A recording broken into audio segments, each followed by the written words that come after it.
The price of greed when desire destroys destiny. Dangerous hunger. Greed does not begin with stealing. It begins with wanting more than what God has given. More power, more wealth, more control. And throughout the Bible, some of the greatest tragedies began with a single seed of greed. Men who had honor lost everything. Nations suffered. Lives were destroyed. Today we explore the devastating consequences of greed through powerful stories from Scripture. Stories that warn us that greed may promise gain, but it always ends in loss. The betrayal that shook his story. The first story takes us to a quiet evening before the crucifixion. At the table sits a man who had walked with Jesus Christ for 3 years. He had witnessed miracles. He had seen the blind receive sight and the dead raised. Yet his heart had become infected with greed. His name was Judas Iscariot. One night he went to the religious leaders and asked a chilling question. "What are you willing to give me if I deliver him to you?" They counted out 30 pieces of silver,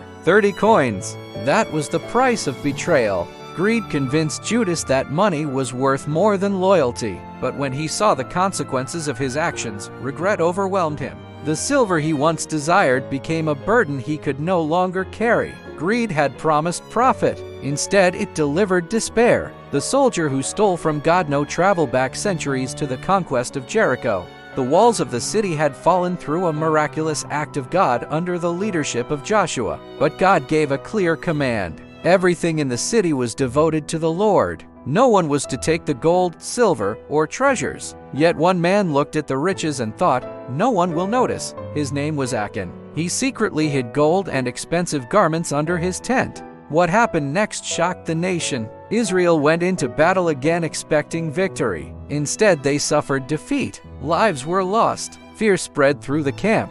Why? Because greed had poisoned the community. When Achan's secret was finally revealed, the consequences were severe. One man's greed had brought disaster upon an entire nation. The prophet who chased wealth. Third story involves a man who should have known better. A respected prophet named Gehazi. His master, Elisha, had just performed a miracle healing a foreign commander named Naaman. Naaman offered gifts as payment, but Elisha refused. God's miracle was not for sale. Yet Gehazi saw the wealth and thought to himself, "Why should we let him leave without giving something?" So he secretly chased Naaman down the road and lied. He claimed Elisha had changed his mind and needed silver and clothing. Naaman gladly gave them. But when Gehazi returned home, Elisha confronted him. The prophet already knew what had happened, and Gehazi paid a terrible price. The leprosy that once covered Naaman now covered him. Greed had turned a servant of God into a deceiver. The rich man who lost everything Jesus himself warned about greed through a powerful story. It was about a wealthy farmer whose land produced an enormous harvest.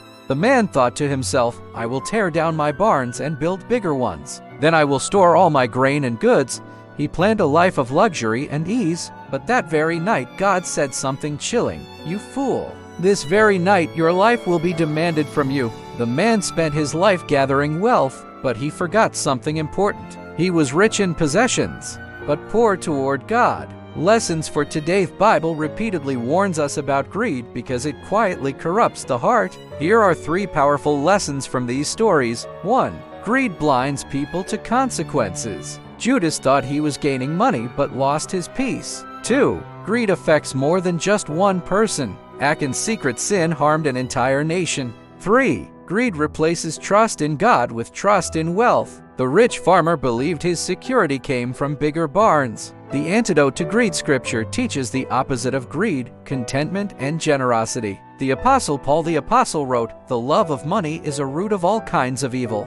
Money itself is not evil, but when desire for wealth becomes greater than love for God, the results can be destructive. In closing, hold this truths to heart: greed promises happiness, but the Bible reveals its true cost. Judas lost his soul. Achan lost his family. Gehazi lost his health. The rich farmer lost his life. Yet the message of Scripture is not just a warning, it is an invitation. An invitation to trust God more than wealth, to value righteousness more than riches, to remember that the greatest treasures are not stored in barns or hidden under tents. They are found in a life devoted to God. Never forget, godliness with content brings much gain. Greed may fill your hands for a moment, but only faith and contentment can fill your life forever.